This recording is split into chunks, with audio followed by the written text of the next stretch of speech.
Bonjour à toutes et bonjour à tous, ici c'est Marie B et aujourd'hui on se retrouve pour un nouveau top flop concernant la WWE.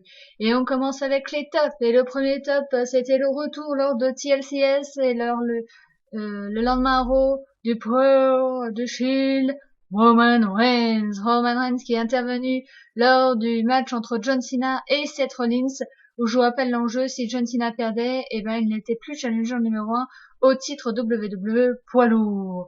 Le deuxième top, c'était le retour le lendemain de Chris Jericho. Y2J était de retour car c'était lui qui était en charge de Monday Night Raw car Raw is Jericho. Et le troisième top, c'est le retour de notre champion. Et oui, le fantomite aigu était de retour. La bête incarnée, Brock Lesnar. Et ça aussi, ça pourrait être un top. Brock Lesnar qui remettra enfin en jeu sa ceinture contre John Cena pam, pam, pam, lors du Royal Rumble. Et là, la WWE était assez fière de nous dire que Brock Lesnar allait enfin remettre en jeu sa ceinture au Royal Rumble. J'ai envie de vous dire, on le savait déjà, hein, donc c'était pas vraiment une surprise. Et heureusement, puisque ça pourrait être un flop, Brock Lesnar, depuis la nuit des champions, donc depuis septembre, n'avait pas remis en jeu sa ceinture. Et il n'a remis en jeu sa ceinture que 2 fois, au SummerSlam en août et à la nuit des champions en septembre. Donc là, ce sera la troisième fois qu'il remettra en jeu sa ceinture lors du Royal Rumble en janvier qui aura lieu le 25. Et maintenant, nous allons passer au flop. Et le premier flop, alors là, excusez-moi, booker de la WWE, on ne comprend pas la nouvelle équipe formée de Cesaro et de Tyson Kidd accompagné de Natalia. Non mais c'est quoi cette équipe là? What the hell? Surtout que Tyson Kidd apparemment était dans les bons petits papiers de la WWE et on allait lui donner du spotlight et donc le spotlight avait pour répercussion sur sa femme Natalia. Et là, eh ben on lui met Cesaro qui était en dépouche totale. Alors peut-être que grâce à ça, eh ben il recevra quelques petites lumières et ça va le remettre en avant.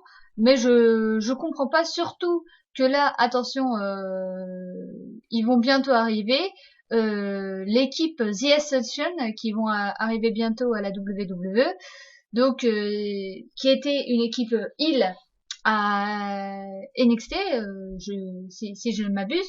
Donc là, pourquoi remettre encore une équipe heel? Bref, ça n'a ni queue ni sens. Moi, je préférais avoir Cesaro seul et qu'on lui donne un peu plus de spotlight. Et en plus, ces deux personnes-là n'étaient même pas TLCS. Voilà. Booker de la WWE, si voilà, c'est un métier c'est un métier difficile et on les suit pas toujours. Et le deuxième flop, c'est le recyclage. Et oui, puisque comme ils ont pas d'idée, bah ils les recyclent. Déjà, on a eu le recyclage de l'ordinateur en général anonyme.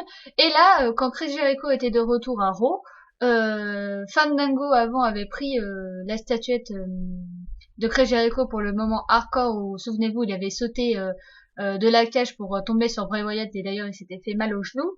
Et là, Chris Jericho a refait les mêmes blagues qu'il avait fait avant sur Fandango.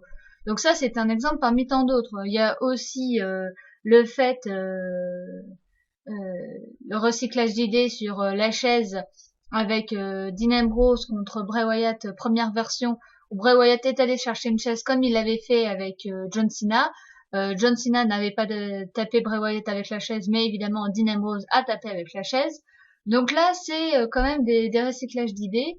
Donc, essayer de trouver des idées originales. Et même, on pourrait dire que d'une certaine manière, le fait de mettre Naomi dans la storyline des matchs par équipe avec la petite amie jalouse et tout ça, ça pourrait être une storyline déjà vue avec Natalia qui est déjà là avec Tyson Kidd et avec AJ Lee et Paige, la fausse amie, bonne amie, donc ça pourrait être la même truc.